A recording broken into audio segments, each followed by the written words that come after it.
자, 우리 5번 문제 지난번에 하다가 말았습니다.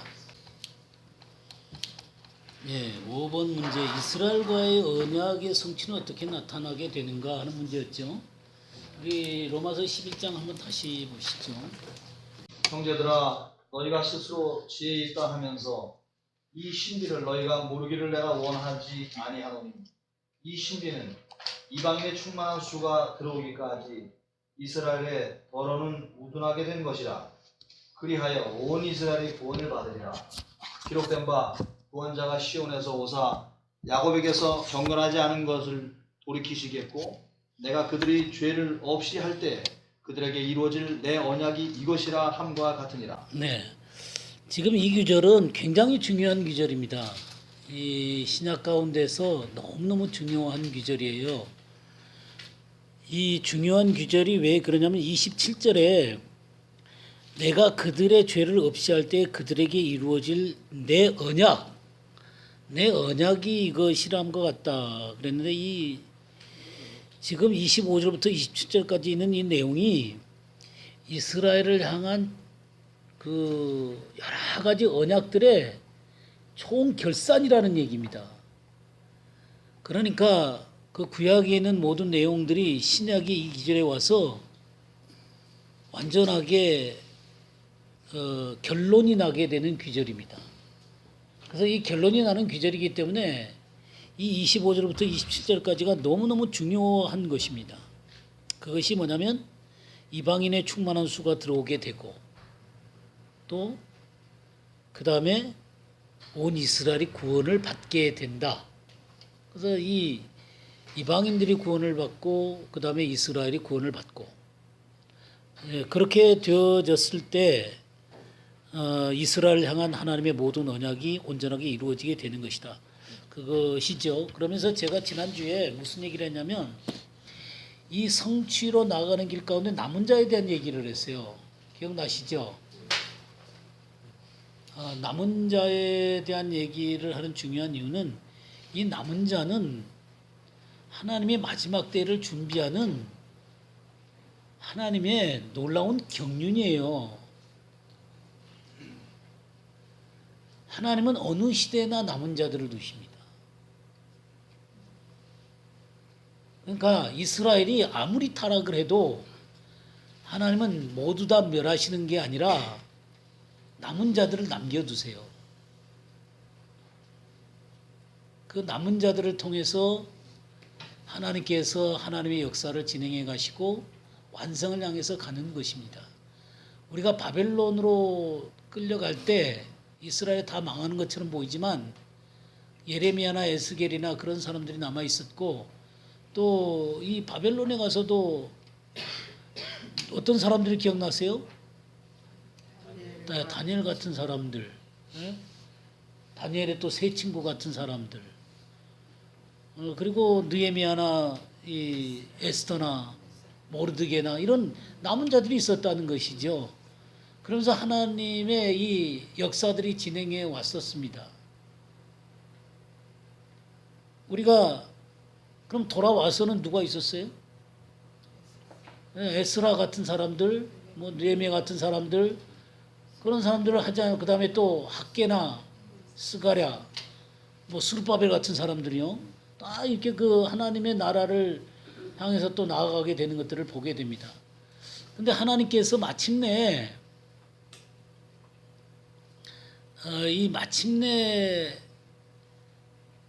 그 하나님의 놀라운 역사를, 말씀을 딱 중단을 하세요.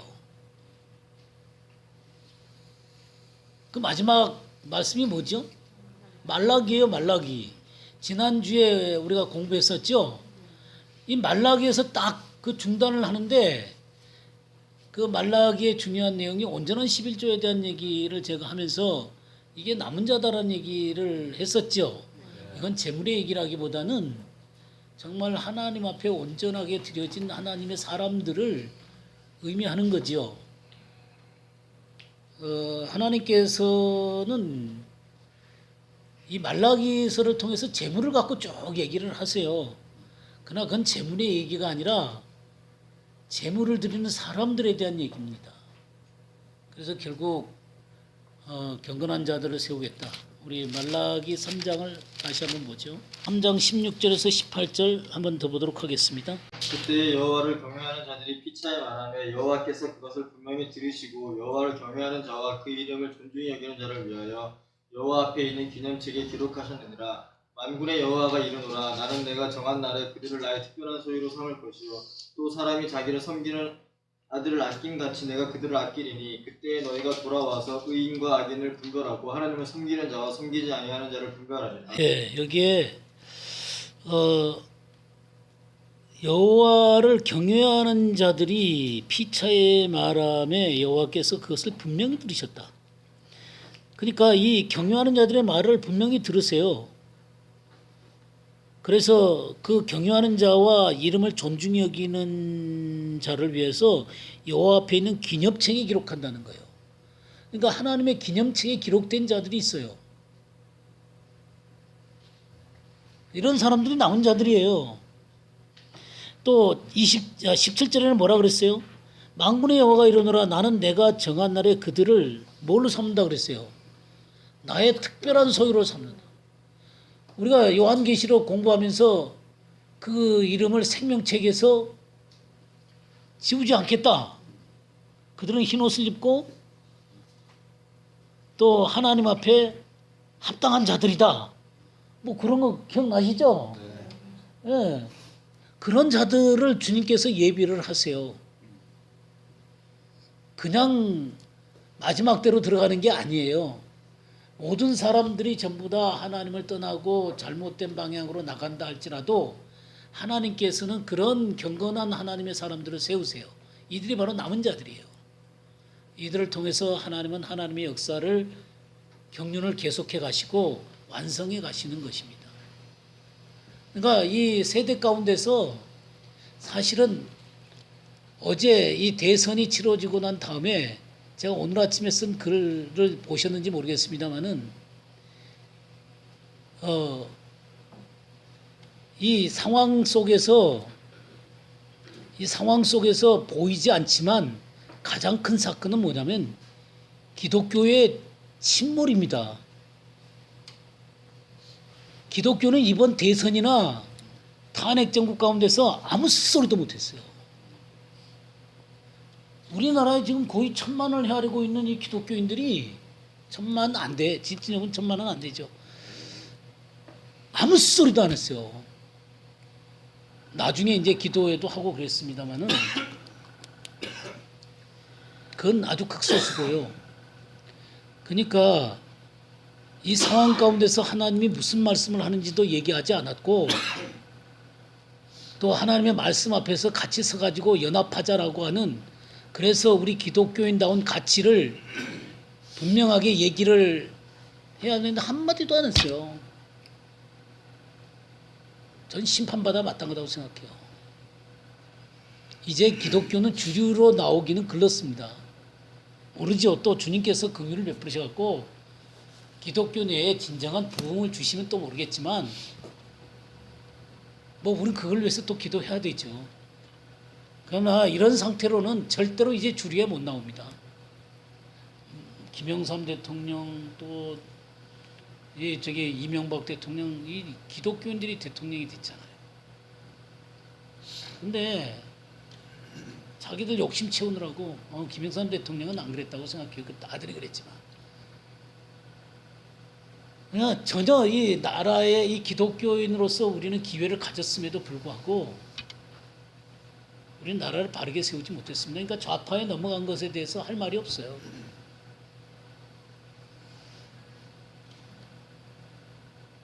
어쨌든 이런 상황들이 진행되어 가는 데서 하나님은 그런 다수가 아니라 정말 하나님 말씀 앞에 순종으로 목숨을 거는 하나님의 사람들을 세우세요.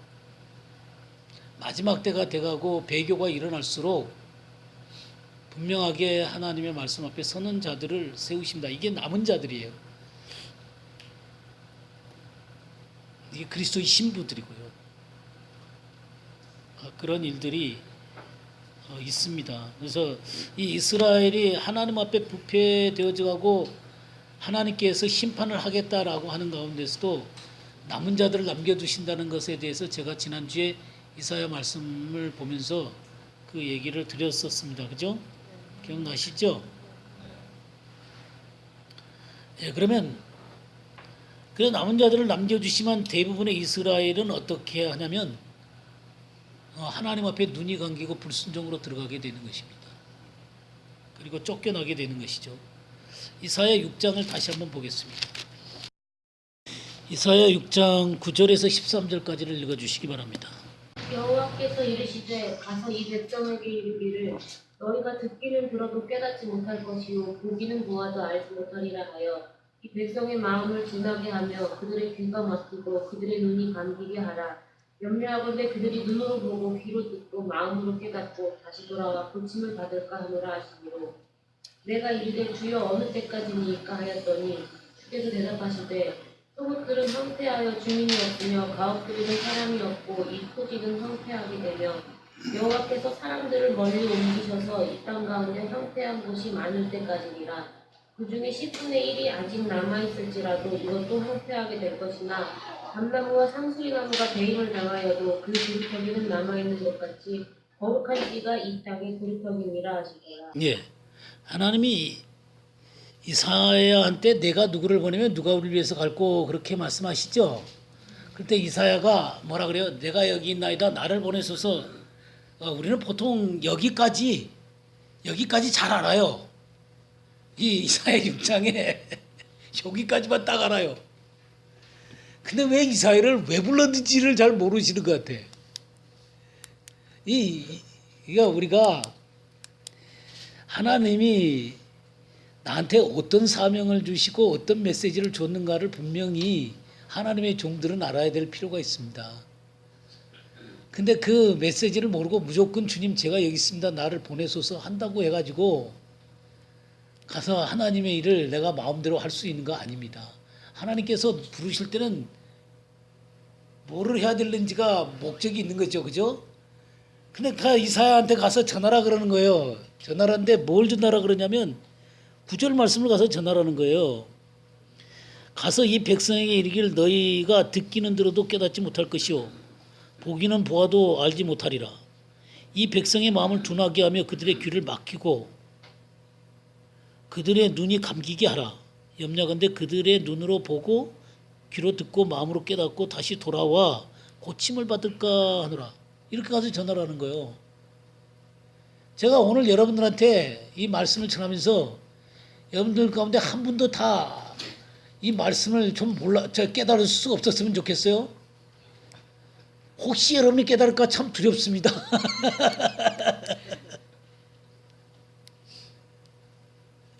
그렇게 전하면 말이 안 되는 거죠 사실. 예, 그 구분 쓰지 가서 하더라는 거예요. 그러니까 너무 기가 막힌 얘기죠. 이 백성이 눈이 감기고 귀가 막히고 마음이 둔해서 하나님의 말씀을 들을 수 없는 상태가 된다는 것입니다. 이렇게 가서 전하라는 거예요. 그러니까 이사야가 참 기가 막힌 메시지를 전하는 거 아니에요, 그죠?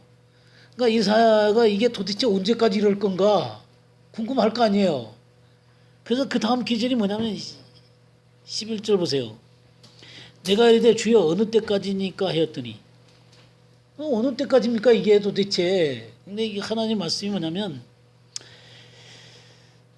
성읍들은 황폐하여 주민이 없으며 가옥들에는 사람이 없고 이 토지는 황폐하게 되며 여호와께서 사람들을 멀리 옮기셔서 이 땅 가운데 황폐한 곳이 많을 때까지니라.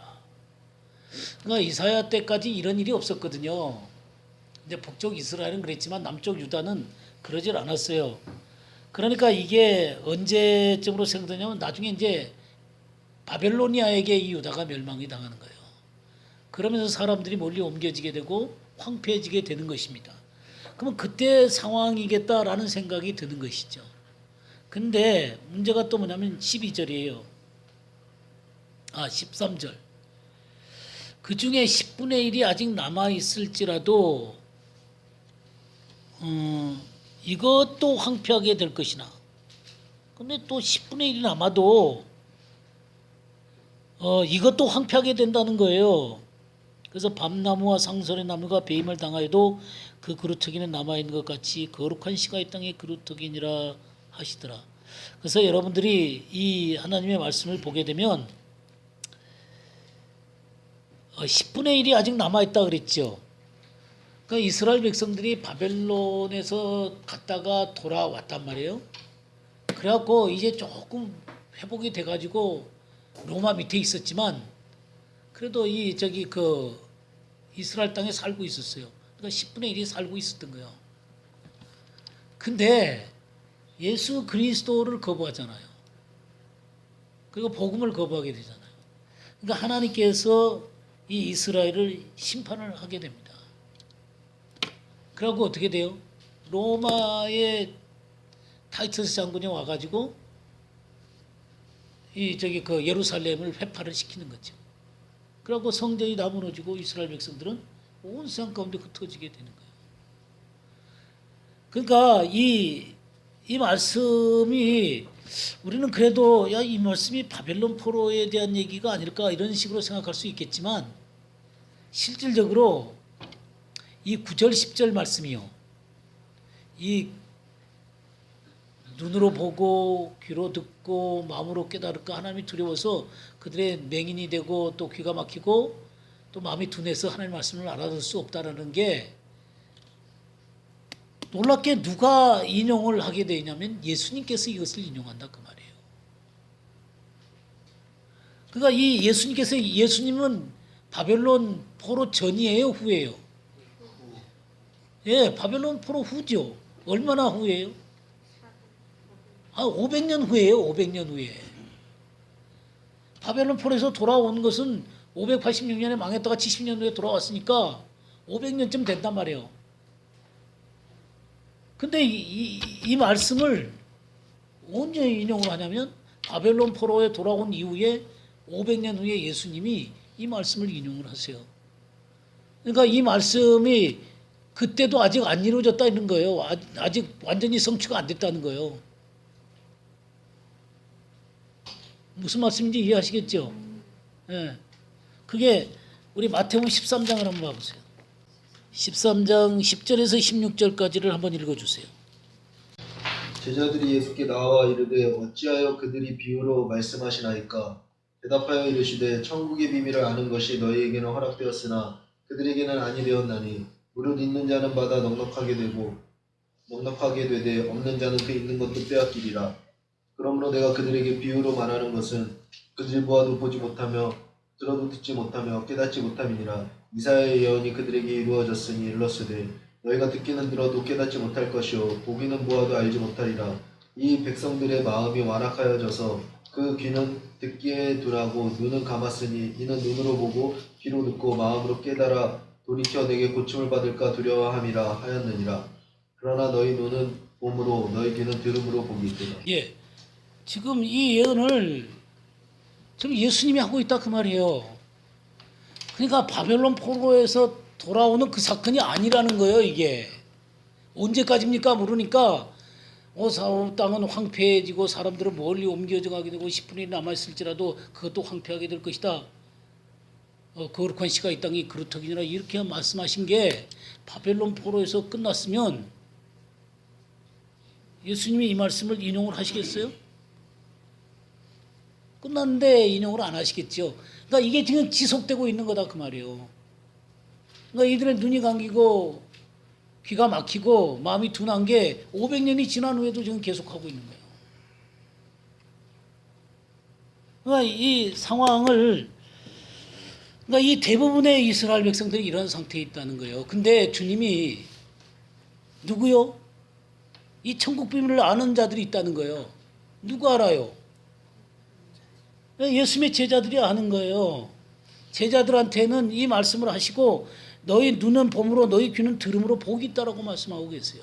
이들이 바로 남은 자들이에요. 이들에게 주님께서 주님 자신을 알려주시고 주님의 말씀을 알려주시고 주님의 나라에 대해서 열어주시게 되는 거예요. 이들은 이 말씀을 받아서 결국 주님의 온전한 제자들이 되어지게 되고 또 주님의 나라를 이 세상 가운데 전하게 되는, 또 세우게 되는 원동력의 사람들이 되어지게 되는 거예요. 이런 일들을 주님께서는 하시는 거예요.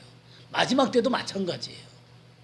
마지막 때에도 이런 제자들처럼 주님께서 그들의 눈을 여시고 그들의 귀를 여시고 하나님의 말씀을 보게 함으로 말미암아 하나님의 뜻을 알게 하시고, 그래서 하나님 마음속에 있는 중심을 헤아리고 그 속에서 하나님의 뜻을 행하는 자들을 세우시는 거예요.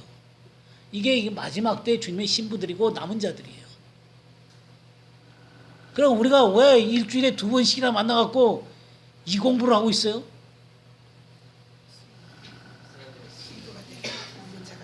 네, 남은 자가 되고 주님의 신부가 되기 위해서요. 이기는 자들이 되기 위한 거예요. 아, 이렇게 투자를 하면서도 이기는 자로 안 쓰고 싶으세요?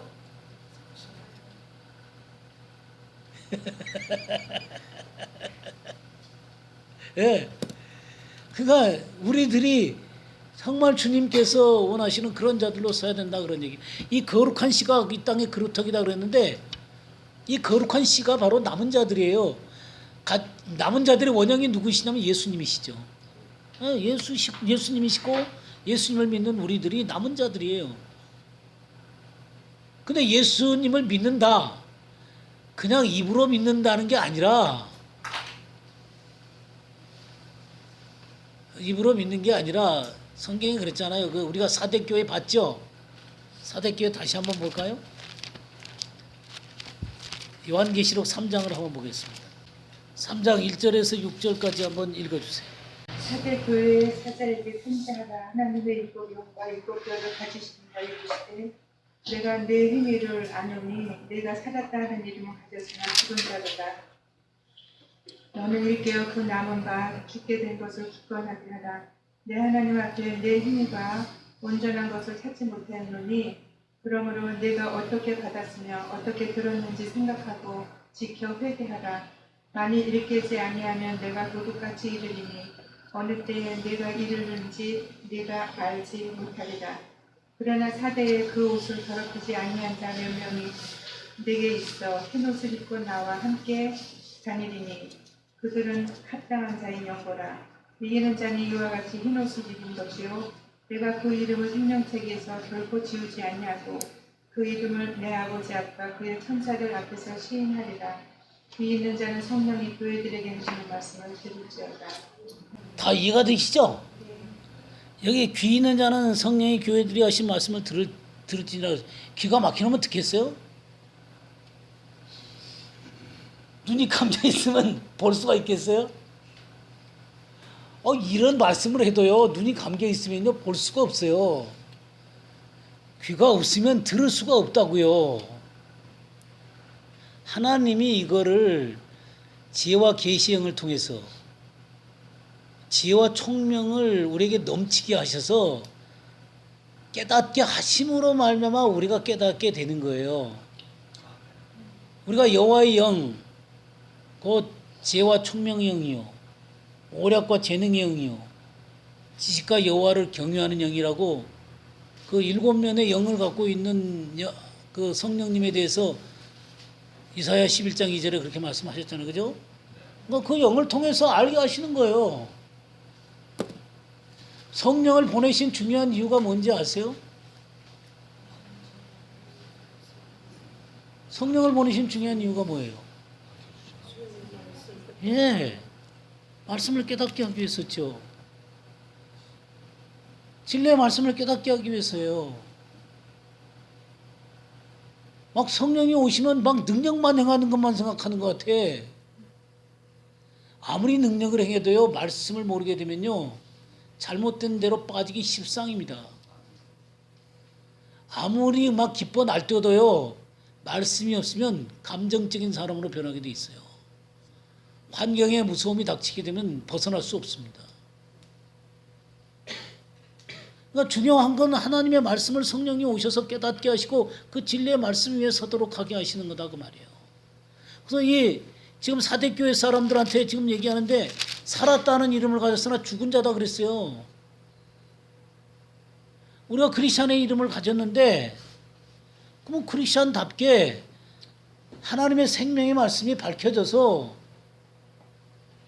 정말 말씀 가운데 서가지고 진리의 말씀 가운데 견고하게 서서 흰옷을 입고 주님께서 합당하다라고 얘기할 수 있는 사람이 돼야 된다는 말이죠. 근데 여기에 뭐라 그랬냐면 죽게 된 것을 굳게 하라 그랬어요. 내 하나님 앞에서 내 행위에 온전한 것을 찾지 못했다는 거예요.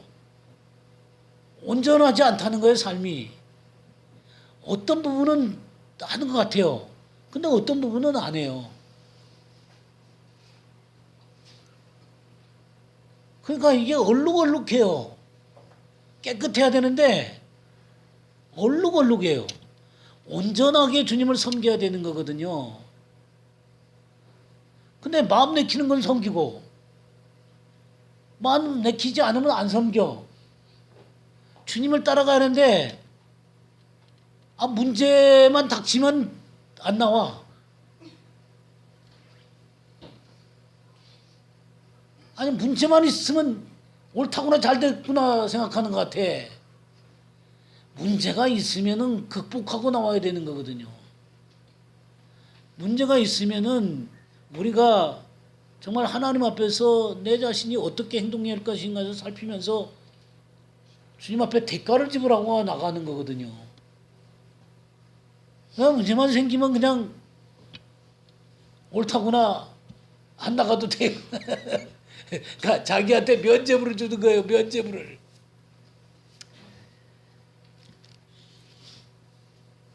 근데 우리는 정말 그렇게 하면 안 된다는 거죠.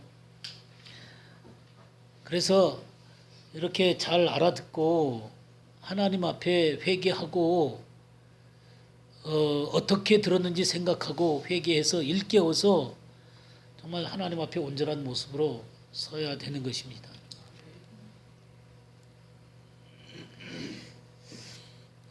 그렇게 이스라엘은 쫓겨나는 것입니다. 그러니까 눈이 어두워진 상태로 쫓겨나는 거예요. 그런 다음에 쫓겨나가지고 어떻게 됐어요? 그래가지고 복음이 이제 AD 70년에 이제 그 예루살렘이 멸망하기 전에 이 복음이 이방인에게도 증거가 됐단 말이에요. 이방인에게도 증거가 됐는데 이방인들은 복음을 너무너무 잘 받아들이는 거예요. 근데 이 이스라엘 백성들은 정말 안 받아들여요. 그러니까 바울 사도가 뭐라 그러냐면 나 이방인으로 가겠다. 그 이방인으로 가겠다라고 할 때 이사야 이 말씀을 인용하게 되는 것입니다. 그게 사도행전 28장이죠. 사도행전이 몇 장까지 있어요? 28장 맨 마지막 사건이 그거예요. 28장 23절. 제가 여러분들한테 이것을 왜 또 반복해서 얘기하냐면요. 이런 게 너무너무 중요하기 때문에 말씀을 드리는 거예요. 23절 말씀부터 28절까지 읽어주세요.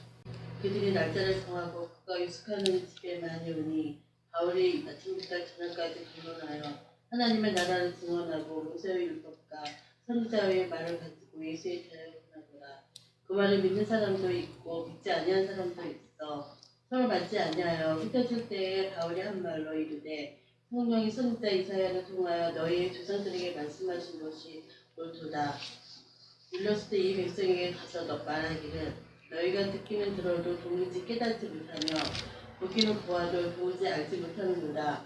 이 백성들의 마음이 우둔하여져서 그 귀로는 둔하게 듣고 그 눈은 감았으니 이는 눈으로 보고 귀로 듣고 마음으로 깨달아 돌아오면 내가 고쳐질까 함이라 하였으니 그런즉 하나님이 이 구원이 이방인에게로 보내어진 줄 알라. 그들은 그것을 들으라 하더라. 그러니까 이 이스라엘 백성들을 데려다 놓고 이것도 이제 높은 위치에 있는 사람들을 부른 거예요. 또 하나님의 말씀을 잘 알아들을 수 있는 사람들을 부른 거예요. 불러가지고 아침부터 밤까지 하나님 나라에 대해서 강론을 하는 거예요. 그러면서 예수님에 대해서 얘기를 하는 거예요. 근데 끝날 때 다 흩어져 버리는 거예요. 그러니까 이 바울 사도가 이사야가 한 말이 옳다는 거예요. 그러니까 여전히 이 백성은 눈이 감긴 상태로 귀가 둔한 상태로 예수님 때나 이사야 때나 또 지금 바울 때나 그러고 있단 말이에요. 그 이후에 이제 예루살렘이 멸망돼 가지고 또 이제 온 세계로 흩어지게 되잖아요. 그들이 흩어지면서 그들은 결국 어떤 일들을 하냐면 AD 90년에 얌니아에서 나사렛파, 그러니까 나사렛파가 뭐냐면 예수님을 믿는 유대인들을 얘기하는 거예요. 예수님을 믿는 유대인들은 유대인 총회에 들어올 수 없다라고 결론을 해요. 그걸 결정을 해요. 이게 얼마나 기가 막힌 얘기예요. 예수님이 자기네들 혈통에서 나오셔갖고 세상에 메시아로 오셨는데 그 메시아를 믿는 사람들은 유대인이 아니라는 거예요.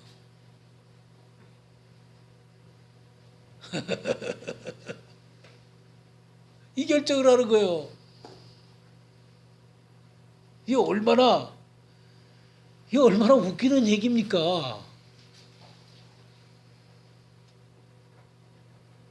그들이 성경을 모릅니까?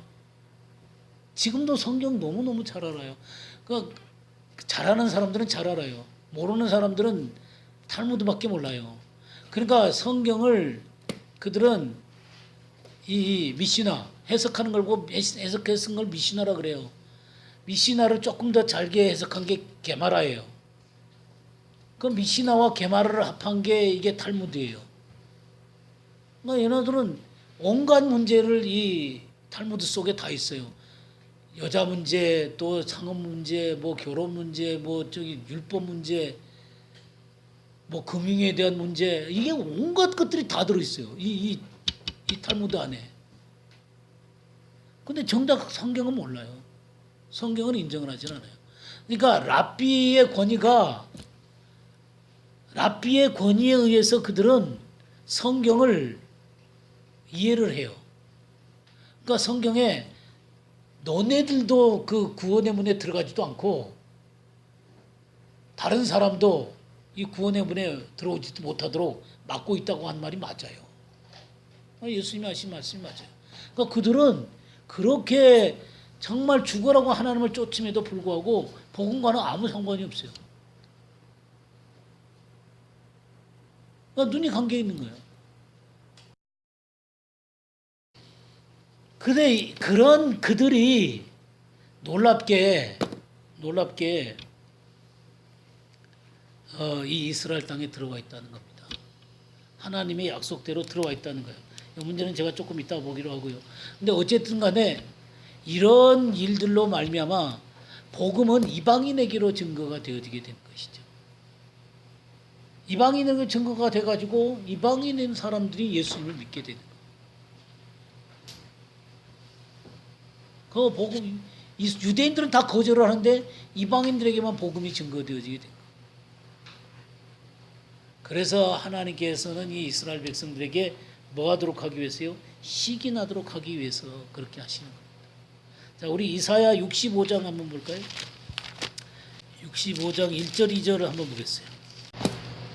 나는 나를 구하지 아니하는 자에게 부름을 받았으며 나를 찾지 아니하는 자에게 찾아내게 되었으며 내 이름을 부르지 아니하던 나라에 내가 여기 있노라 하였노라. 내가 종일 손을 펴서 자기 생각을 따라 옳지 않은 길을 걸어가는 패역한 백성들을 불렀나니. 예. 여기 나는 나를 구하지 아니하던 자에게 물음을 받았으며 나를 찾지 아니하던 자들에게 찾아냄이 되었으며 그랬죠. 이거를 바울 사도가 뭐냐면 이방인들에게 주님이 나타나셨다라고 하는 것들을 얘기하세요. 그러니까 이방인들이 찾게 됐다는 거예요. 근데 오히려 하나님의 백성들, 주님의 이름을 마땅히 불러야 되는 하나님의 백성들에 대해서 내 이름을 부르지 아니한 나라에 내가 여기 있노라 하였노라. 내가 종일 손을 펴서 자기 생각을 따라 이제 여기까지가 이제 이방인들에게 한 거고요. 2절. 내가 종일 손을 펴서 자기 생각을 따라 옳지 않은 길을 걸어가는 패역한 백성들을 불렀다 그랬어요. 이들이 누구냐면 이스라엘 백성들. 종일 손을 펴가지고 이 백성들이 돌아오도록 하나님이 이스라엘 백성들을 불렀다는 거예요. 그러나 그들은 응답을 하지 않는 거죠. 이 문제를 신명기 우리 32장 21절. 그들이 하나님이 아닌 것으로 내 질투를 일으키며 허무한 것으로 내 진노를 일으켰으니 나도 백성이 아닌 자로 그들에게 시기가 나게 하며 어리석은 민족으로 그들의 분노를 일으키리로다. 예, 이 말씀이 뭐냐면 이 우상 숭배를 함으로 주님의 질투를 일으켰던 이 이스라엘 백성들을 향해서 그 하나님이 뭐라 그러냐면 나도 백성이 아닌 자, 이 이방인을 얘기하는 거예요. 백성이 아닌 자들로 그들에게 시기가 나게 하겠다. 이스라엘 사람들한테 시기가 나게 하겠다는 거예요. 그러니까 이 이방인들은 참 복음을 잘 받아들이는데 이스라엘 백성들은 안 받아들였잖아요. 근데 이스라엘 백성들이 보니까 이방인들이 막 하나님을 섬기고 찬양하고 막 하나님 앞에 바르게 서고 막 그래요.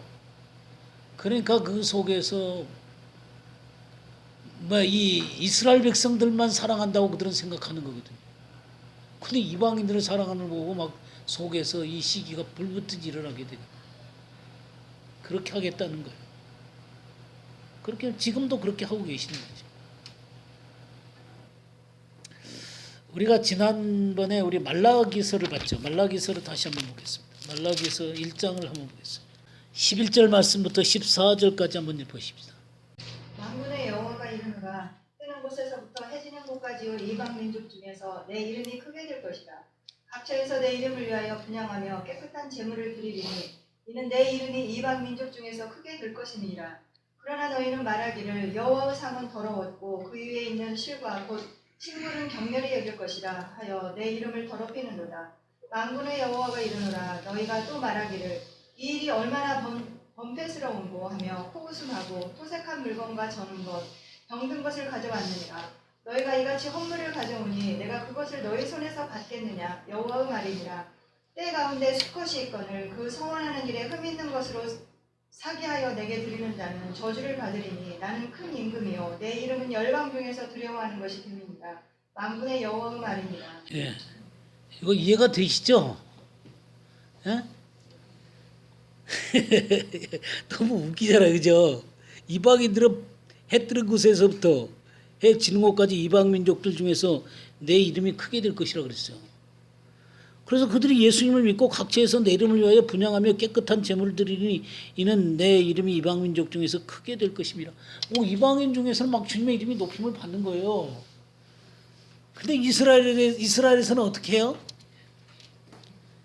여호와의 식탁은 더러워졌고 그 위에 있는 과일 곧 먹을 것은 경멸히 여길 것이라 하며 내 이름을 더럽힌다 그랬어요. 그리고 얼마나 번거로운가.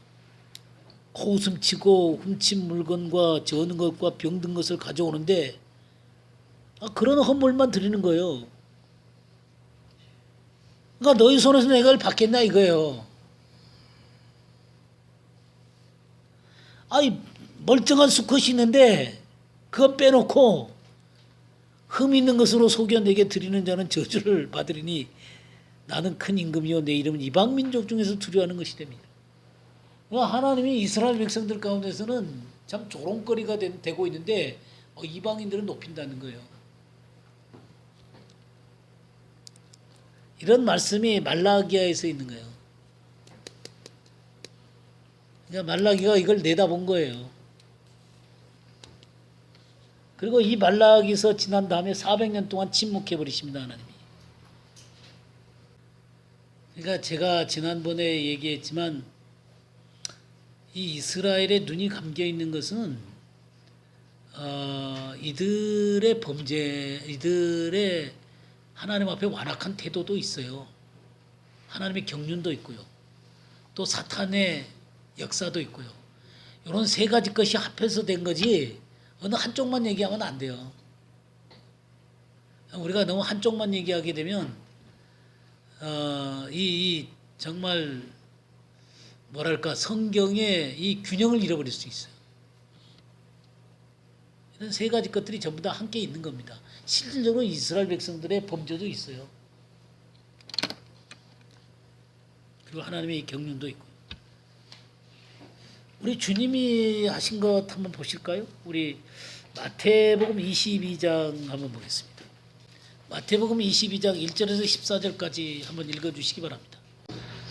마태복음 22장 1절 예수께서 다시 비유로 대답하여 이르시되 천국은 마치 자기 아들을 위하여 혼인 잔치를 베푼 어떤 인물과 같으니 그 종들을 보내어 그 청한 사람들을 혼인 잔치에 오라 하였더니 오기를 싫어하거늘 다시 다른 종들을 보내며 이르되 청한 사람들에게 이르기를 내가 오찬을 준비하되 나의 소와 살찐 짐승을 잡고 모든 것을 갖추었으니 혼인 잔치에 오소서 하라 하였더니 그들이 돌아보지도 않고 한 사람은 자기 밭으로 한 사람은 자기 사업으로 가고 그 남은 자들은 종들을 잡아 모욕하고 죽이니 임금이 노하여 군대를 보내어 그 살인한 자들을 진멸하고 그 동네를 불사르고 이 종들에게 이르되 혼인 잔치는 준비되었으나 청한 사람들은 땅하지 아니하니 네거리 길에 가서 사람을 만나는 대로 혼인 잔치에 청하여 오라 하라 한데 종들이 길에 나가 악한 자나 선한 자나 만나는 대로 모두 데려오니 혼인 잔치에 손님들이 가득한지라 임금이 손님들을 저로 들어올새 거기서 예복을 입지 않은 한 사람을 보고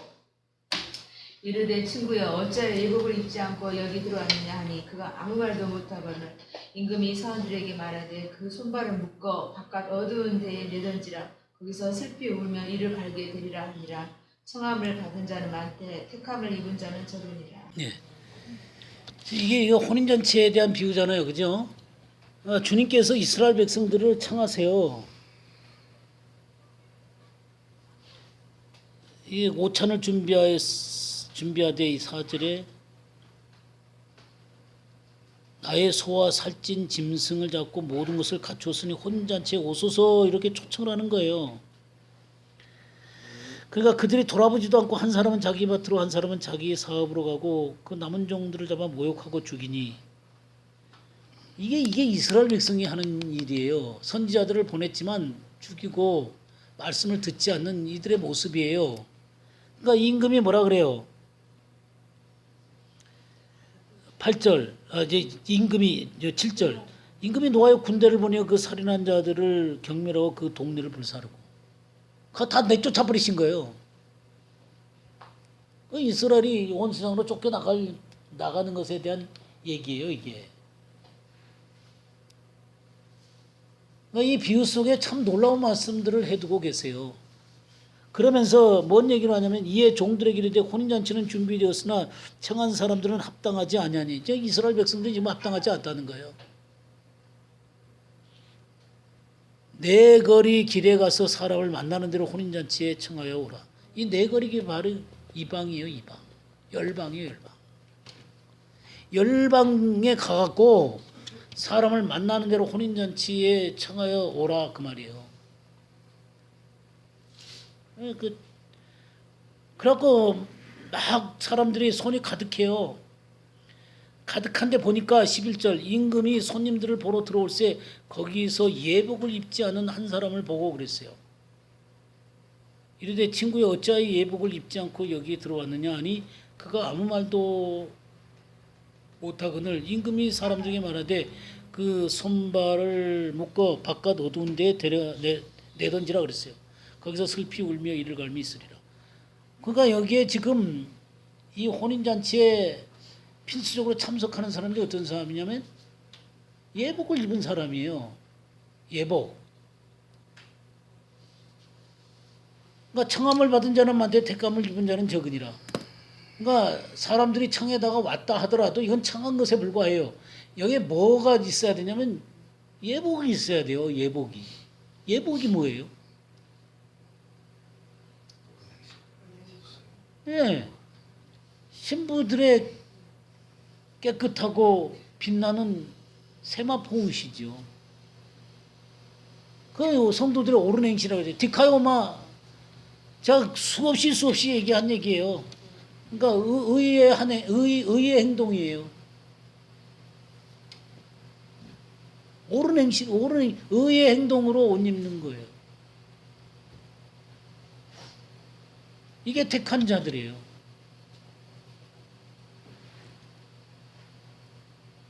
그러니까 교회 왔다고 해서 되는 게 아니에요. 교회에 왔음에도 불구하고 세상 사람들과 전혀 구별되지 않는 사람을 어떻게 크리스찬이라고 얘기를 해요? 흰옷을 입고 정말 주님 앞에 합당하게 살아가는 자들이 크리스찬이죠. 그죠? 우리가 예수님을 믿고 구원을 받았으면 구원에 합당한 의의 삶이 나와야죠.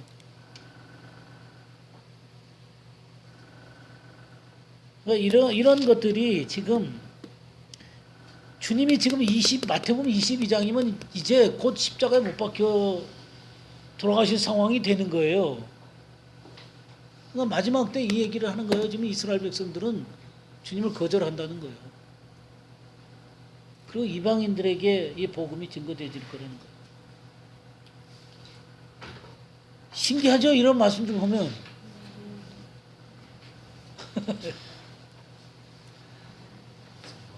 너무 정확해요. 비유의 말씀 하나하나가 소름 끼치는 얘기. 예, 이 참 간단한 얘기들이 아니에요. 참, 많이 할 수 있는 비유. 예, 여기 무서운 얘기가 여기에 들어있는 거예요. 하나 더 볼까요? 마태복음 21장을 한번 보세요. 33절 말씀부터 46절까지. 예.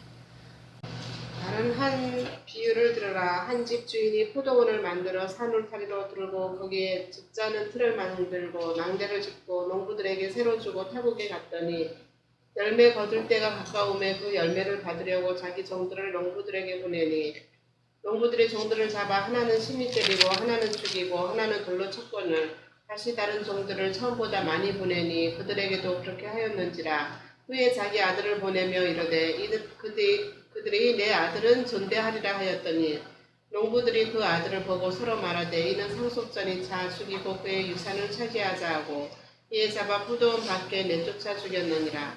그러면 포도원 주인이 올 때에 그 농부들을 어떻게 하겠느냐.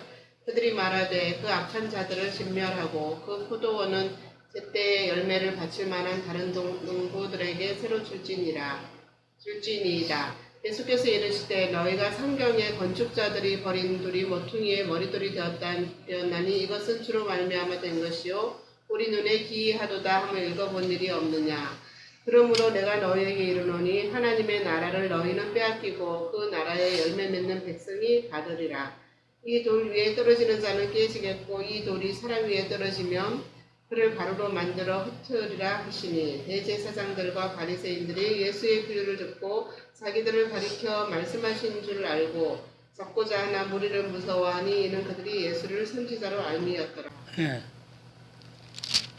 이게 지금 포도원 비유잖아요. 이 포도원은 하나님의 나라를 얘기하는 거예요. 포도원은 물론 이스라엘 백성들을 이스라엘 민족을 얘기하기도 합니다. 그러니까 이 하나님 나라를 얘기하는 거예요. 33절에 다른 한 비유를 들으라. 한 집 주인이 이건 하나님이시죠, 그죠? 포도원을 만들어 산 울타리로 두르고 거기에 집자는 틀을 만들고 망대를 짓고 농부들에게 새로 주고 타국에 갔더니 지금 이스라엘 땅을 주셨다는 거예요.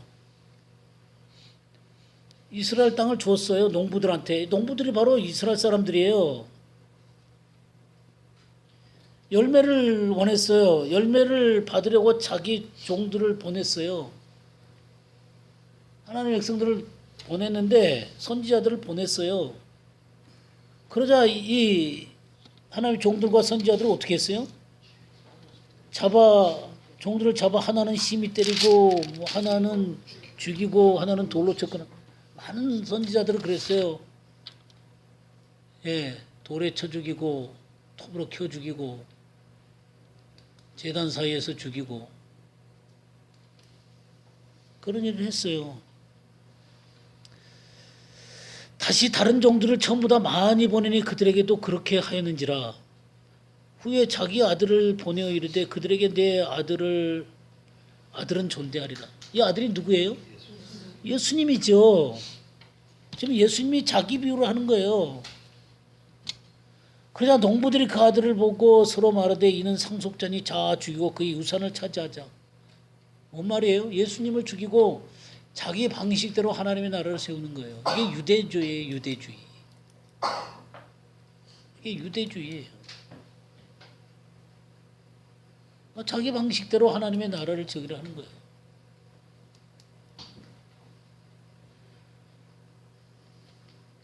그래서 이에 잡아 포도원 밖에 내쫓아 죽였느니라. 그래서 예수님을 십자가 예루살렘 성 밖에서 죽였잖아요. 그죠?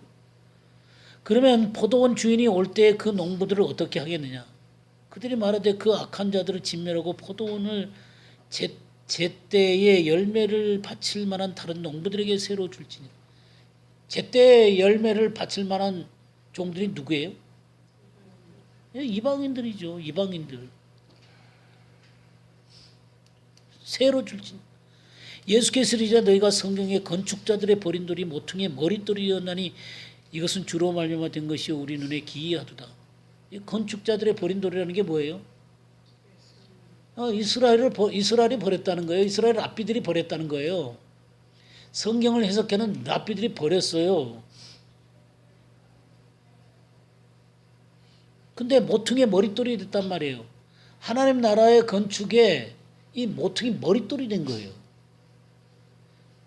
그래서 이 예수님을 믿는 자들로 말미암아 성전으로 세워져 가는 것입니다. 하나님 나라가 세워져 가는 거예요. 그러면서 온전한 하나님 나라로 나아가는 것이죠. 그러므로 내가 너희에게 이르노니 하나님의 나라를 너희는 빼앗기고 그의 나라의 열매 맺는 백성이 받으리라. 이방인들이 받는다는 거예요.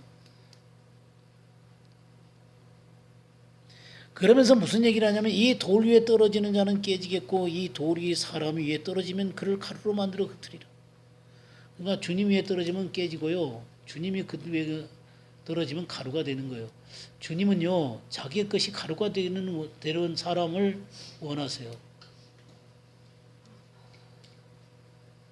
그냥 자기 모습 그대로 하나님 나라를 이루는 게 아니에요. 진정한 소재는 고운 가루로 되는 거예요. 이 한 덩어리가 되기 위해서는 자기가 깨져야 되는 거예요. 하나님 나라의 한 덩어리가 되기 위해서는 자기 자아들이 깨지고 자기 육신이 깨져야죠. 멀쩡히 살아가고 하나님 나라에 어떻게 화합이 되겠어요?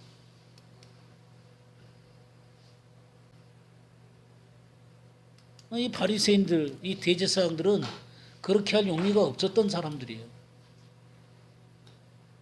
자기의 종교적인 생활이라든가 자기의 위치들을 내려놓기 싫은 거죠. 예수님 앞에 굴복하기 싫은 거예요.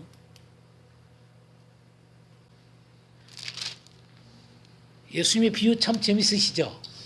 이 비유 하나하나들이 놀랍죠. 그냥 읽는 것하고 이렇게 하나하나 이 의미들을 살펴보면서 읽는 것하고는 완전히 다른 얘기입니다. 그러나 하나님은 이 상태대로 이 이스라엘을 내버려 두지 않으세요. 하나님은 이 이스라엘을 구원하십니다. 이스라엘을 구원하시죠. 이스라엘의 구원 문제는 나중에 우리가 조금 더 보도록 하고요. 그래서 결국 구원하게 됨으로 말미암아 어떤 일이 벌어지게 되는 거예요? 우리 이사야 11장 10절에서 16절 한번 볼까요? 그날에 이새의 뿌리에서 한 싹이 나서 만민의 기치로 설 것이요 열방이 그에게로 돌아오리니 그가 거한 것이 영화로우리라. 그날에 주께서 다시 그의 손을 펴사 그의 남은 백성을 아수르와 애굽과 바드로스와 구스와 엘람과 시날과 하맛과 바다 섬들에서 돌아오게 하실 것이라. 여호와께서 열방을 향하여 기치를 세우시고 이스라엘의 쫓긴 자들을 모으시며 땅 사방에서 유다의 흩어진 자들을 모으시리니 에브라임의 질투는 없어지고 유다를 괴롭게 하던 자들은 끊어지며 에브라임은 유다를 질투하지 아니하며 유다는 에브라임을 괴롭게 하지 아니할 것이요 그들이 서쪽으로 블레셋 사람들의 어깨에 날아앉고 함께 동방 백성을 노략하며 에돔과 모압에 손을 대며 암몬 자손을 자기에게 복종시키리라. 여호와께서 애굽 해만을 말리시고 그의 손을 유브라데 하수 위에 손들어 뜨거운 바람을 일으켜 그 하수를 쳐 7갈래로 나누어 신을 신고 건너가게 하실 것이라. 그에 남아있는 백성 곧 아수르에서 남은 자들을 위하여 큰 길 있게 하시되 이스라엘이 애굽 땅에서 나오던 날과 같이 하시리라. 네. 지금 이게 이스라엘이 회복되는 모습을 얘기하는 거예요. 이런 순간들이 이스라엘 백성들에게는 사실 없었어요. 없다가 이스라엘이 지금 독립한 이후로 이런 일들이 일어나게 되는 거예요. 근데 이 10절 말씀을 보시게 되면 그날에 이새의 뿌리에서 한 싹이 나며 만민의 기치로 설 것이다. 이건 예수 그리스도의 탄생뿐만 아니라 다시 오심을 얘기하는 거예요. 예수 그리스도는 이 땅에 오셔서 초림 때 우리의 구속을 완성하셨죠. 그리고 또 그분은 다시 오시세요. 그리고 열방이 그에게로 돌아오리니 그가 거한 곳이 영화로우리라. 열방이 돌아오게 될 것입니다. 세계 선교가 일어나게 되는 것이죠. 세계 선교가 일어날 것에 대해서 얘기를 할 뿐만 아니라 11절에 뭐라 그래요? 그날에 주께서 다시 그의 손을 펴사 그의 남은 백성을 아수르와 애굽과 바드로스와 구스와 엘람과 시날과 하맛과 바다 섬들에서 돌아오게 하실 것이라. 그러니까 세계 각지에서 이스라엘 백성들 돌아오게 한다는 거예요. 그래서 이스라엘 백성들이 이스라엘 땅으로 100여국 이상에서 돌아왔어요. 그런 얘기를 하고 계시는 거예요. 그래서 여호와께서 열방을 향하여 기치를 세우시고 이스라엘의 쫓긴 자들을 모으시며 땅 사방에서 유다의 흩어진 자들을 모으시리니. 이 세상 곳곳에서 이 유다 백성들을 모으시는 거예요. 그런 얘기를 지금 하고 있는 거예요. 근데 너무 재밌는 게 13절 말씀이에요. 에브라임의 질투는 없어지고 유다를 괴롭게 하는 자들이 끊어짐에 에브라임은 유다를 질투하지 아니하며 유다는 에브라임을 괴롭게 하지 아니할 것이요. 여러분들 유다와 이스라엘이 함께 만나는 때가 있었어요? 역사상 있었어요? 북쪽 이스라엘이 아시리한테 멸망을 당했죠. 그럼 온 세상이 흩어졌단 말이에요. 유다는 바벨론에 갔다가 돌아왔단 말이에요. 그래서 이 유다가 계속해서 이스라엘 땅에 거주하고 있다가 로마에 의해서 쫓겨났잖아요. 그리고 돌아온 사람은 유다 사람들, 그리고 지금 또 이스라엘 사람들이 돌아와요. 그러니까 이 에브라임이라고 지칭된 이스라엘 사람들이 세계 곳곳에서 또 돌아오고 있어요. 이렇게 그들 사이에 아무 문제 없이 만나는 때가 지금이에요, 지금. 그 이전에는 만나본 적이 없어요. 그러면 에브라임은 이 성경에서 여러분들이 에브라임아 하고 부를 때 그것은 이스라엘을 대표하기도 하지만 북쪽 이스라엘을 대표하기도 해요. 북쪽 이스라엘을 부를 때 에브라임이라고 불러요.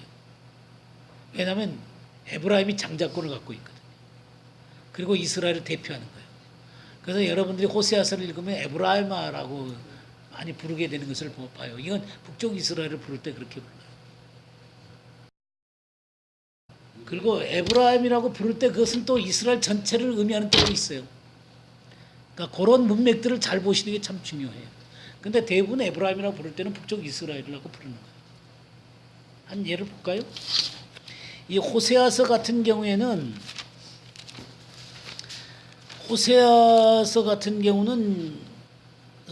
북쪽 이스라엘의 선지자세요. 이 호세아가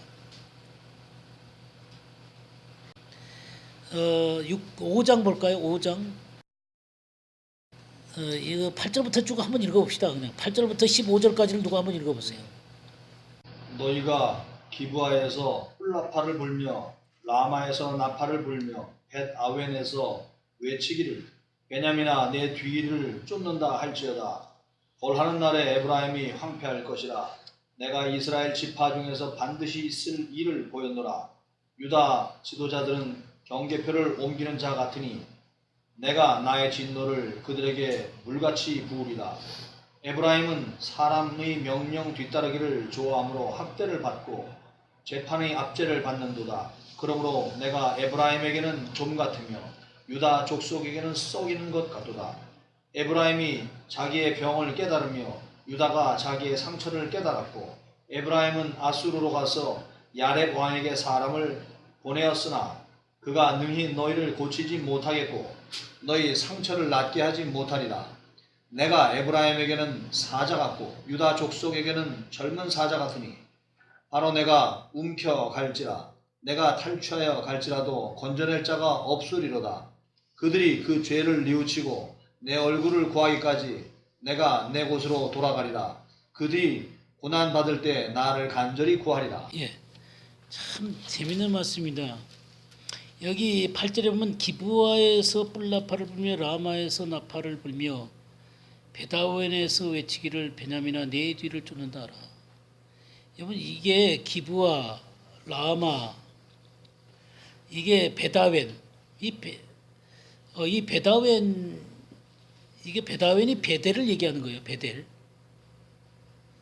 그러니까 이 북쪽이, 그러니까 이게 베냐민이 어디냐면 유다하고 에브라임의 경계에 있어요. 베냐민이.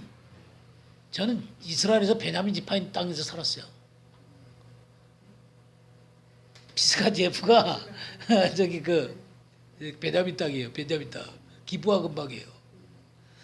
어쨌든 이거 북쪽 이스라엘이에요. 북쪽 이스라엘. 여기 이쪽 남쪽이건 이 남쪽은 유다고 이쪽 위는 전부 다 저기 이스라엘을 얘기하는 북쪽 이스라엘을.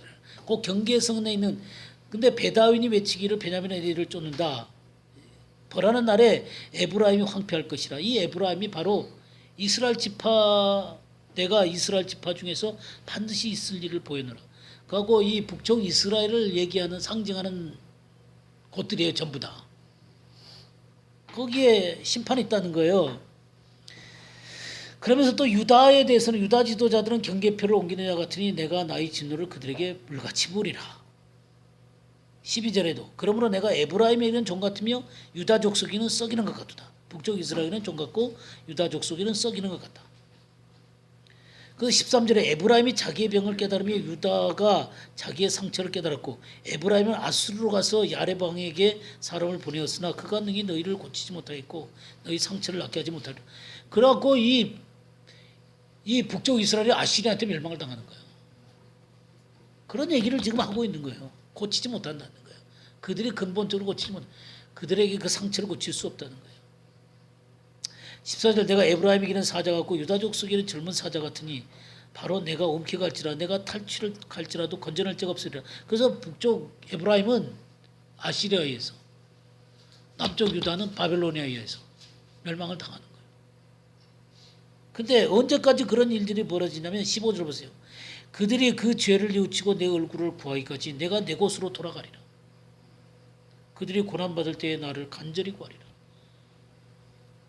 이게 언제냐고요.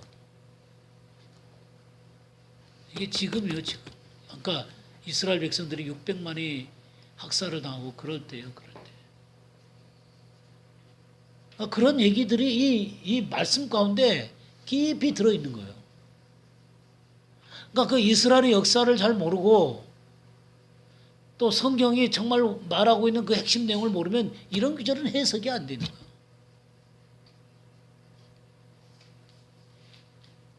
그냥 엉뚱한 얘기만 하는 거예요. 그냥 우리들에게 적용되는 얘기만 하는 거예요. 적용되는 얘기만. 그러니까 이건 이스라엘의 역사를 알아야 해석되는 거거든요.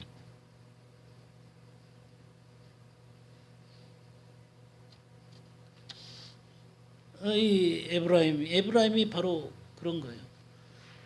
그래서 에브라임과 이사야 다시 돌아오면요. 11장에 13절 에브라임의 질투는 없어지고 유다를 괴롭게 하던 자들은 끊어지며 에브라임은 유다를 질투하지 아니하며 유다는 에브라임을 괴롭게 하지 아니할 것이다. 그들이 진정으로 연합되는 때가 온단 말이에요. 그것이 이스라엘의 회복 때 그러니까 이게 이런 진정한 연합이라고 하는 게 언제 오는 거예요? 마지막 때 이스라엘의 회복 때 오는 거다 이 말이에요. 우리가 이 말씀들을 조금 더 이해하기 위해서 에스겔서 37장을 한번 볼까요? 우리 15절 말씀부터 이 37장 15절부터 22절까지 한번 읽어주시기 바랍니다. 여호와의 말씀이 또 내게 임하여 이르시되 인자야 너는 막대기 하나를 가져다가 그 위에 유다와 굿작 이스라엘 자손이라 쓰고 또 다른 막대기 하나를 가지고 그 위에 에브라임의 막대기 곧 요셉과 굿작 이스라엘 온 족속이라 쓰고 그 막대기들을 서로 합하여 하나가 되게 하라. 내 손에서 둘이 하나가 되리라. 내 민족이 내게 말하여 이르기를 이것이 무슨 뜻인지 우리에게 말하지 아니하겠느냐 하거든. 너는 곧 이르기를 주 여호와께서 이같이 말씀하시기를 내가 에브라임의 손에 있는 바 요셉과 굿작 이스라엘 지파들의 막대기를 가져다가 유다의 막대기에 붙여서 한 막대기가 되게 한즉 내 손에서 하나가 되리라 하셨다 하고 너는 그 글 쓴 막대기들을 무리의 눈앞에서 손에 잡고 그들에게 이르기를 주 여호와께서 이같이 말씀하시기를 내가 이스라엘 자손을 잡혀간 여러 나라에서 인도하며 그 사방에서 모아서 그 고국 땅으로 돌아가게 하고 그 땅 이스라엘 모든 산에서 그들이 한 나라를 이루어서 한 임금이 모두 다스리게 하리니 그들이 다시는 두 민족이 되지 아니하며 두 나라로 나누이지 아니할지라. 예, 이해가 되십니까? 이걸 얘기하는 거예요. 이걸 지금 막대기 하나를 가지고 있는데 이것은 유다라 그랬죠. 유다와 굿작 이스라엘 자손. 그러니까 이스라엘 자손에 두 개가 있는 거죠. 지금 유다가 있고 에브라임이 있고, 그죠? 그러니까 이 유다의 이 막대기 하나하고 또 에브라임의 막대기 곧 요셉과 굿작 이스라엘. 그러니까 이 에브라임은 요셉이라고도 하고 또 에브라임이라고도 하는 거죠, 그죠? 이 둘을 하나로 이렇게 붙이는 거예요. 한 막대기가 되게 한즉 내 손에서 하나가 되리라 그랬어요. 이것이 뭘 의미하는 거냐면 바로 한 임금이 모두를 다스리게 하리니 그들이 다시는 두 민족이 되지 않으면 두 나라로 나누지 않을 것이다. 그러니까 예수 그리스도가 오실 때 이 민족은 민족적인 회개를 하게 될 것이고 이 에브라임과 유다는 절대로 나누지 않고 한 나라가 되는 거예요.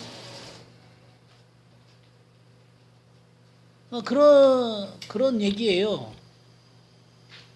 그러니까 이게 마지막 때 일어날 사건들이지. 아까 이사야 11장 13절에 나오는 그 얘기가 마지막 때 일어날 얘기들을 하고 있는 거예요.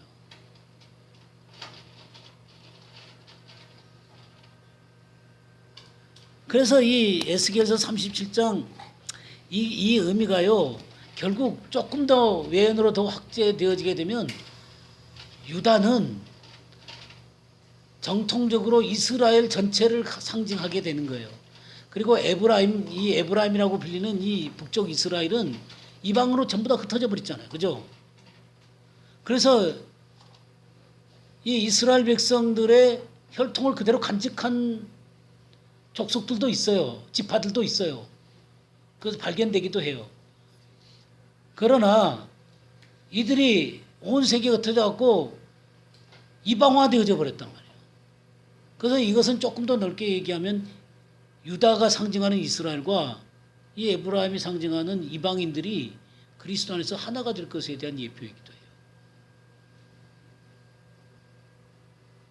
그래서 진정한 한 세 사람을 이루는 그러한 모형이 되어지게 되는 거예요. 네, 그렇죠. 이방화되어 버렸으니까. 그러니까 어떤 의미에서요.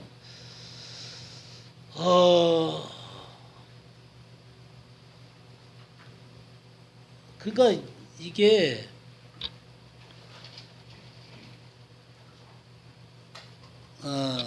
어쨌든 이 유다와 이 에브라임은 정말 뭐라 그럴까? 이 에브라임을 통해서 아버지 하나님은 이 세상 가운데 인카네이션 한 것이랄까? 하고 이 이방화 되어져 갖고 이방인을 구원하기 위해서 한 그런 모습과 비슷한 거예요. 그리고 이스라엘 혈통을 가지시고 유다가 죽임을 당했던 것처럼 유다가 600만이나 죽임을 당했잖아요. 그래서 이제 그리고 이 유다가 버려지게 됨으로 말미암아 이 온 세상 가운데 복음이 증거되게 되잖아요. 그러니까 그런 것들이 이 유다를 통해서 드러나게 되고 또 이스라엘을 통해서 드러나게 되는 그런 이 이스라엘을 갖고 있는 그러니까 유다와 이 에브라임이 갖고 있는 숙명이라고 하는 게 모든 민족을 위한 거라는 거죠. 모든 민족을 위한 거라는 거예요. 예. 그러니까 이 이스라엘 백성이라고 하는 것은 하나님의 나라에서 하나님께서 이들을 통해서 하나님의 그 근본적인 말씀들을 하고 계시는 거예요. 그러니까 이 이스라엘을 알지 못하면 하나님의 의중에 대한 이해를 할 수가 없어요. 근데 뭐 이스라엘이 끊어져 버렸다. 하나님 나라에서 끊어져 버렸다. 그리고 이방인들, 이방 교회가 그것을 대처하게 됐다. 그러면 하나님의 나라는 근본이 없어져 버리는 거예요.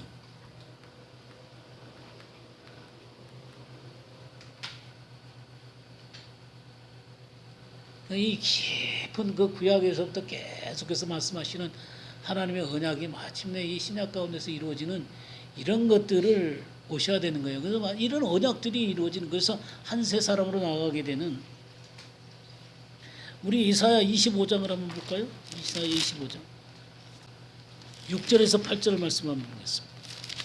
만군의 여호와께서 이 산에서 만민을 위하여 기름진 것과 오래 저장하였던 포도주로 연회를 베푸시리니 곧 골수가 가득한 기름진 것과 오래 저장하였던 맑은 포도주로 하실 것이며 또 이 산에서 모든 민족의 얼굴을 가린 가리개와 열방 위에 덮인 덮개를 베하시며 사망을 영원히 멸하실 것이라. 주 여호와께서 모든 얼굴에서 눈물을 씻기시며 자기 백성의 수치를 온 천하에서 제하시리라. 여호와께서 이같이 말씀하셨느니라. 예. 이 말씀이 뭔 말씀 같아요? 6절 보세요. 만군의 여호와께서 이 산에서, 이 산이면 어딜까요? 시온산이죠. 시온산에서 만민을 위하여 기름진 것과 오래 저장되던 포도주로 연회를 입히실 것이다. 누구를 위해서요? 누구를 위해서 연회를 베푸세요? 만민을 위해서. 만민을 위해서. 만민을 위해서. 이스라엘 백성만을 위해서가 아니에요. 7절 또 이 산에서 모든 민족의 얼굴을 가린 가리개와 열방 위에 덮인 덮개를 제하시는 거예요. 그들의 눈에서 다 이 비늘을 벗겨버리시는 거예요. 비늘을 벗기시면 누구를 보겠어요? 예수 그리스도를 보겠죠. 그의 온전한 계시를 볼 수 있게 되는 거예요. 온전한 하나님 나라를 보게 되는 거예요. 그날을 이루실 거예요. 사망을 영원히 면하실 것이라. 주 여호와께서 모든 얼굴에서 눈물을 씻기시며, 이 모든 얼굴, 모든 이방인들의 이 얼굴에서 눈물을 씻기실 거예요. 그 다음에 자기 백성의 수치를 온 천하에서 제하시리라. 자기 백성은 이스라엘 백성이에요. 이들의 수치를 제하실 거예요. 그렇게 해서 진정으로 이스라엘과 이 이방인이 정말 하나가 된, 이 그리스도의 영광 안에서 하나가 된 그런 모습을 보여주고 있는 것이에요. 이게 성경에서 말하고 있는 거예요. 이게 언약이 이루어지는 것입니다. 바울 사도가 자기 백성의 죄를 없이 할 때 너에게 이루어질 내 언약이 것이라는 것 같으니라 라고 로마서 11장 27절에 말했던 내 언약이 이것이란 것 같다는 것이 바로 이런 의미들을 담고 있다. 그러니까 이런 것들을 모른 채 그런 규절을 대하게 되면 그런 것도 하고 지나가겠죠. 근데 내 언약이 이것이란 것 같다고 하는 이 구약에 나타난 이런 모든 것들을 이해하고 그 규절을 보면 그 규절, 내 언약이 이것이란 것 같으니라고 할 때 이것이 갖고 있는 이 어마어마한 무게, 구약이 그냥 완전하게 빵 하고 이루어지게 되는 그런 게 이 로마서 11장 27절에 들어있는 내 언약이 이것이란 것 같으니라고 한 그 말씀이다, 그 말이에요.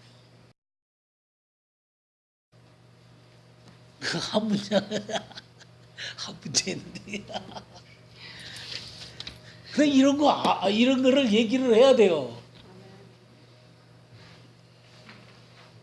이런 걸 얘기를 해야지 성경이 보이는 거예요. 그냥 뭐 몇 구절 뽑아갖고 그냥 얘기하면 그때는 알아듣는 것 같아도 성경 전체에서 이 깊이에서 하나님께서 뭘 도대체 얘기하고 있는가를 그냥 대충만 이야기되는 거야. 그냥 우리가 성경을 보니까 성경에서 하나님이 어떤 의도로 이런 것을 말씀하시는가를 보게 되잖아요. 6번 문제 보겠습니다. 예수님의 재림과 함께 반드시 이루어지는 그 사건은 무엇인가? 마태복음 24장 14절. 이 천국 복음이 모든 민족에게 증언되기 위하여 온 세상에 전파되니 그제야 끝이 오리라. 그러니까 그 말은 뭐예요? 세계 선교가 완성된다는 거죠? 세계 선교가 완성된다는 거죠? 예. 그다음에 마태복음 23장 37절에서 39절.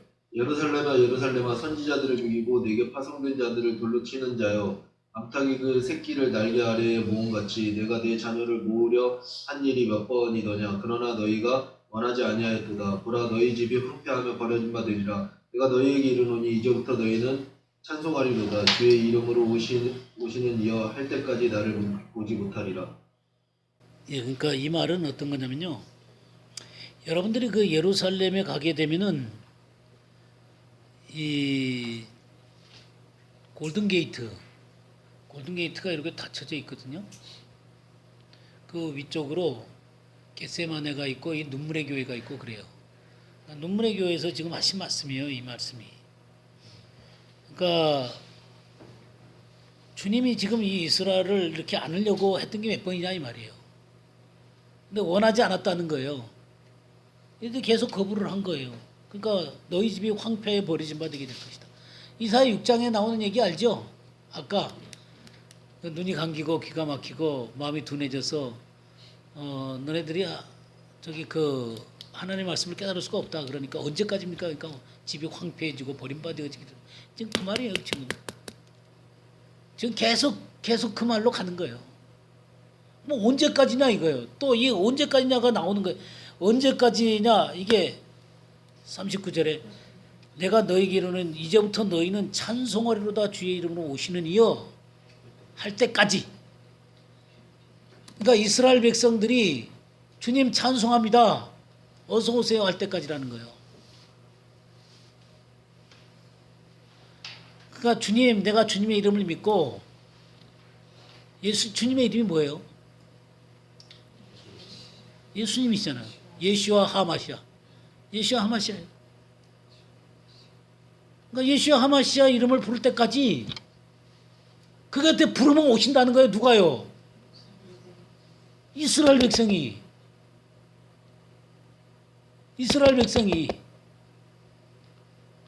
좀 이스라엘 백성들이 주님이 먹으려고 하는데 응답을 안 한 거예요. 다 황폐해지게 된 거예요.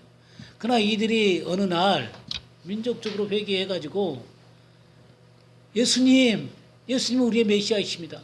예수와 하마시아를 부르게 되면 그때 주님이 오신다. 그러니까 이 두 개의 이 문제는 뭐냐면 우리가 마태복음 24장 14절 이 구절은 참 잘 알죠. 교회에서도 이 구절 얘기 많이 해요. 이 천국 복음이 모든 민족에 증언되기 위하여 세상에 전파되리니 그제야 끝이 오리라. 그죠? 그러니까 우리가 세상에 복음을 전하는 중요한 이유가 예수님을 오시게 하기 위해서다. 그러나 사실 이것만 갖고는 안 돼요. 이스라엘이 회복까지가 같이 있어야만 되는 거예요. 그런데 주님이 오시는 거예요. 근데 우리는 반만 얘기를 해요. 그것도 반도 온전하지 않아요. 이게 뭐냐면 잘 보세요. 뭐가 모든 민족에 증거되는 거예요? 천국 복음이에요. 천국 복음.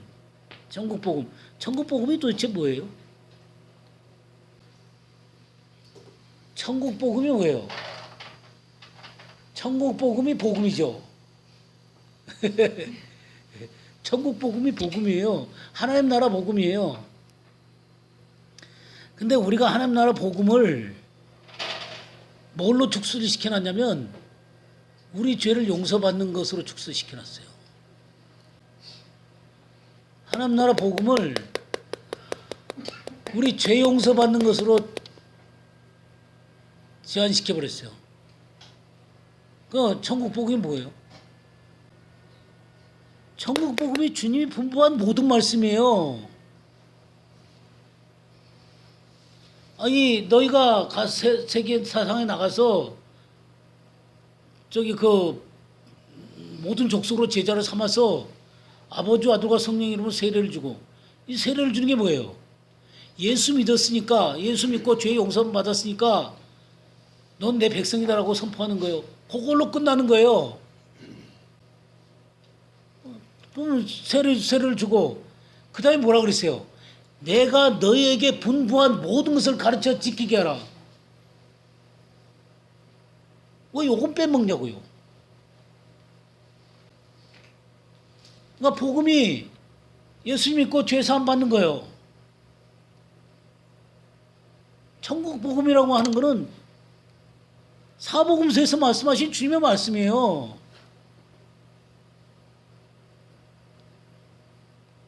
하늘 말씀이라고요. 씨가 뿌려지잖아요. 씨는 뭐라 그랬어요? 말씀이다 그랬죠. 하늘 말씀이에요. 그럼 이 말씀이 뿌려지는데 어떤 밭은 길가가 돼가지고 그냥 새가 와서 먹어버려요.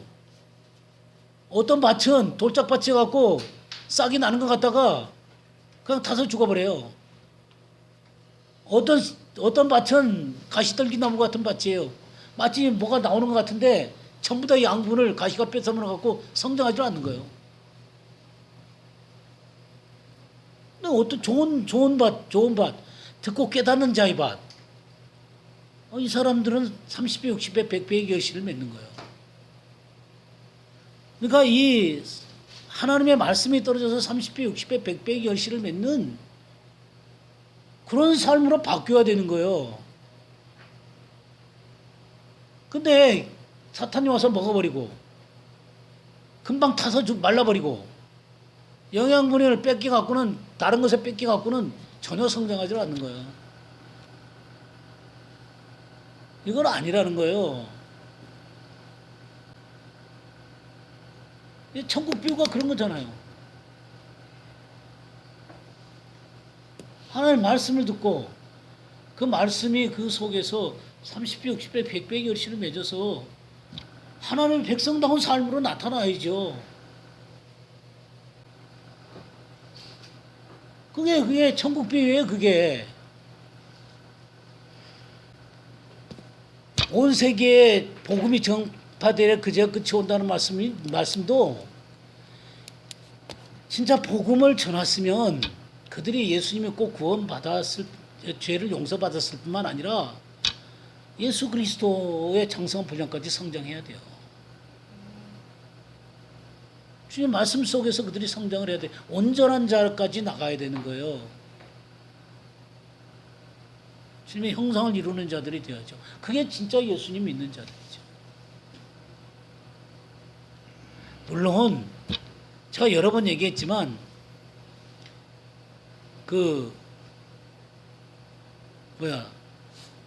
유아가 있고 그리고 소년도 있고 청년들도 있고 그 다음에 아비들도 있잖아요. 이런 단계로 성장해 가야 된다고요. 근데 유아 단계는 뭐라 그랬어요? 유아 단계가 뭐라 그랬어요? 네, 죄 사함 받은 거. 죄 사함 받은 거 아는 게 유아예요. 이게 요한일서에 나오죠? 한번 봐보세요. 그게 테크니온인가?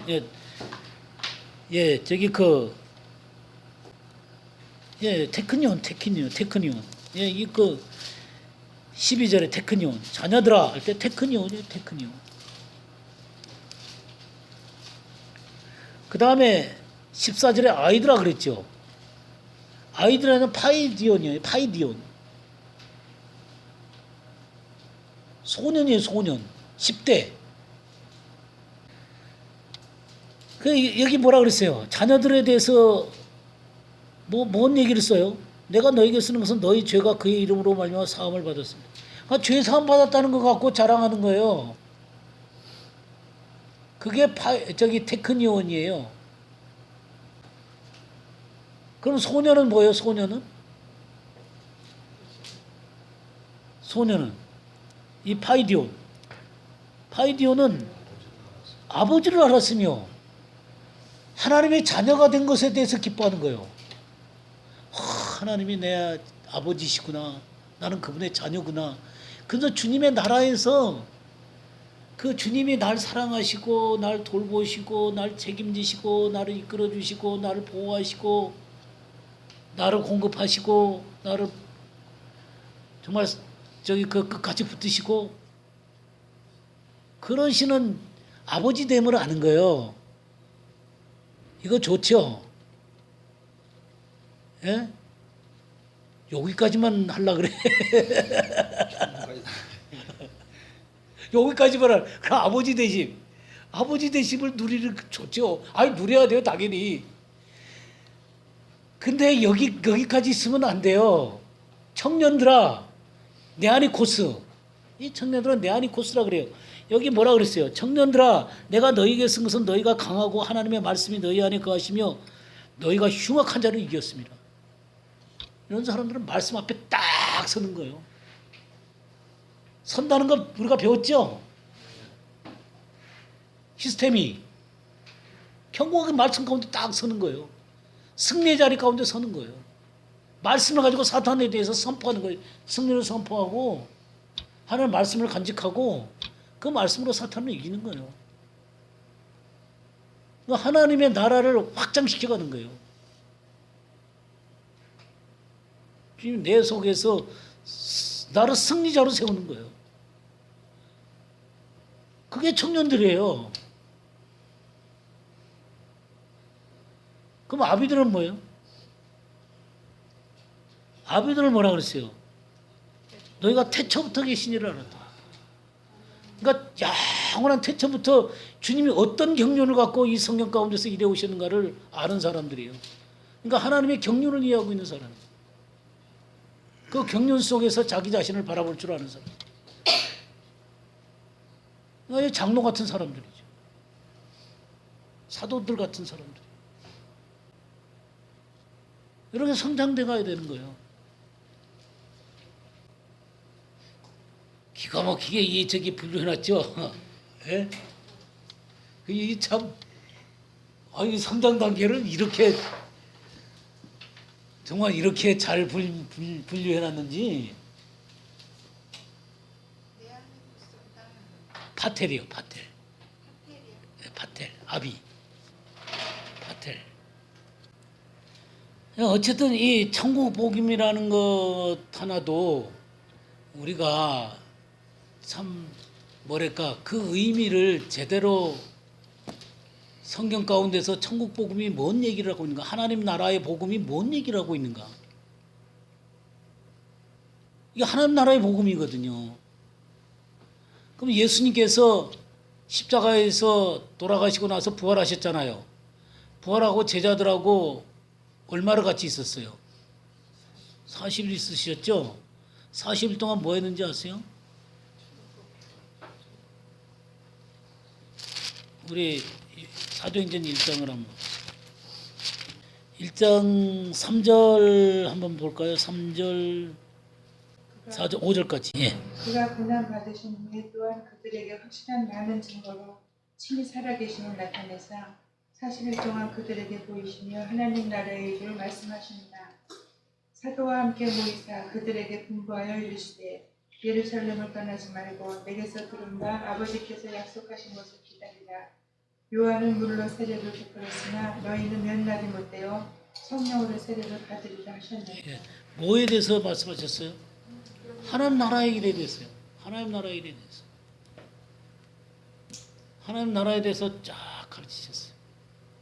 그리고 성령을 기다리라고 말씀하셨어요. 그러니까 우리가 하나님의 말씀의 증인들이 된다 그럴 때 물론 예수 그리스도가 우리를 위해서 죽으셨다고 부활하는 것이 가장 중요한 거죠. 그러나 그것만 갖고 가면 안 된다 그 말이에요. 사람들이 하나님의 말씀 가운데 성장하고 온전한 사람으로 되어지기까지 정말 하나님 나라의 백성으로서의 삶이 온전하게 설 때까지 우리는 가르쳐야 돼요. 그런 것에 대해서 겟셈에 대해서 제가 지난주에 얘기했죠. 겟셈, 복된 소낙비. 예, 복된 소낙비라고 하는 게 단순하게 우리가 하나님의 그냥 성령님만 의미하는 게 아니라 하나님의 말씀도 의미하는 거다 이 말이에요. 이게 하나님의 말씀이요. 성령님께서 하나님의 말씀을 통해서 역사를 하는 거예요. 말씀이 없이 그냥 성령님만 하시게 되면 감정적인 사람이 되는 거예요. 그래서 이 하나님의 말씀 속에서 우리들이 서야 되는 거예요. 이제 이 세계 선교를 한다 그럴 때 이 하나님의 말씀을 갖고 전하는 거예요.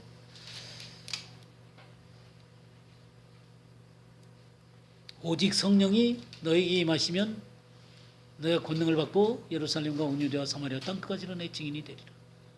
이렇게 땅끝까지 복음을 증거하라고 말씀을 하고 있습니다. 그 다음에 이제 마태복음 23장 30절 39절은 이 그러니까 이스라엘 백성의 민족적인 회개죠. 민족적인 회개.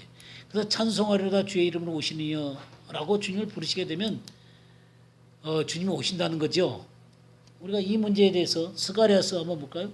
스가랴서 12장을 한번 보겠어요.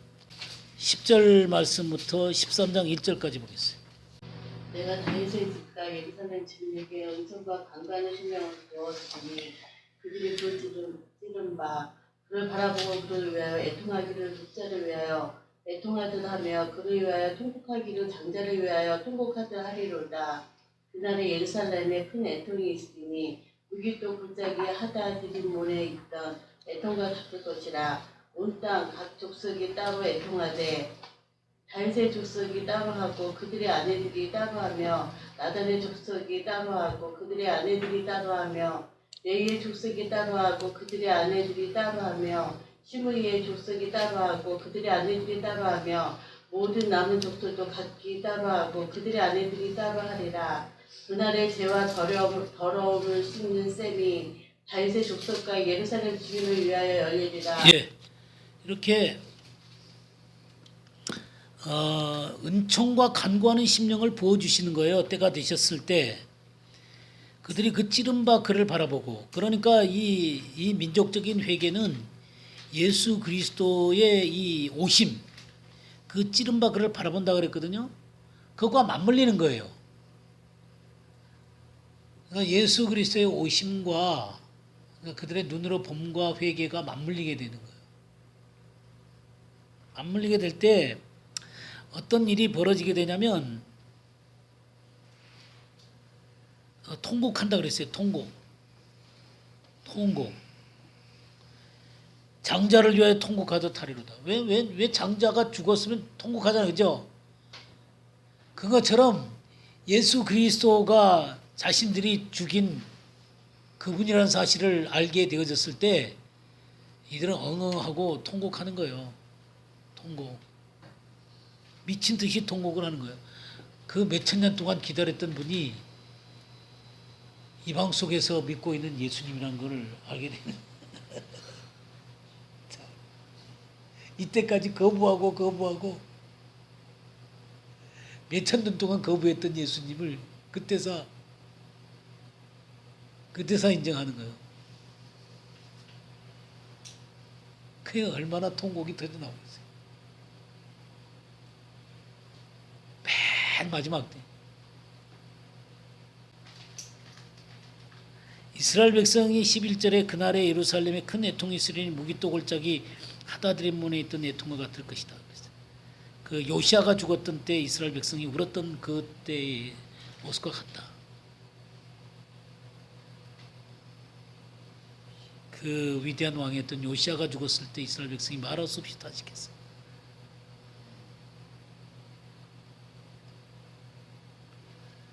그러면서 그날에 죄와 더러움을 씻는 셈이 다윗의 족속과 예루살렘 주민을 위하여 열리리라. 그렇게 열리게 되는 것입니다. 이 이스라엘 백성들이 민족적으로 회개를 하게 되는 거예요. 이 이스라엘 백성이 민족적으로 회개하는 이 문제가 이 물리적인 회복하고 영적인 회복이 두 단계로 오게 되는 거예요. 물리적인 회복과 영적인 회복으로 두 단계가 오는 거예요.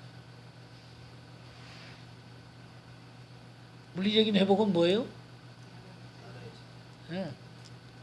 물리적인 회복은 나라가 이루어지는 거예요. 이스라엘 온 세상 가운데서 이 이스라엘 땅으로 유대인들이 돌아오는 걸 얘기하는 거예요. 지금 돌아와 있죠? 조금 더 계속 알리하고 있는 거예요. 계속 지금 오고 있는 거예요. 650만이라고 하고 700만이라고 하기도 그래요. 돌아오고 있어요. 계속. 이게 물리적인 회복이에요.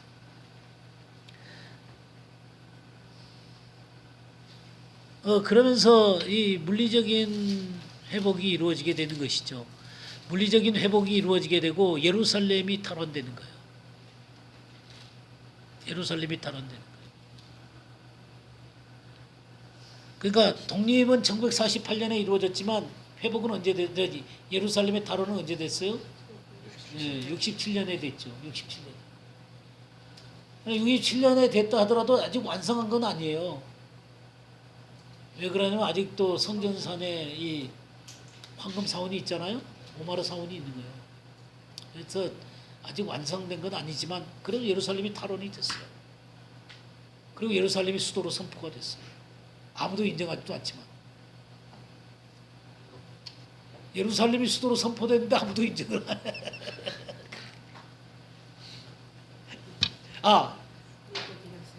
누구냐? 러시아가 인정했어. 러시아가 인정했대. 미국보다 앞서서 인정했어.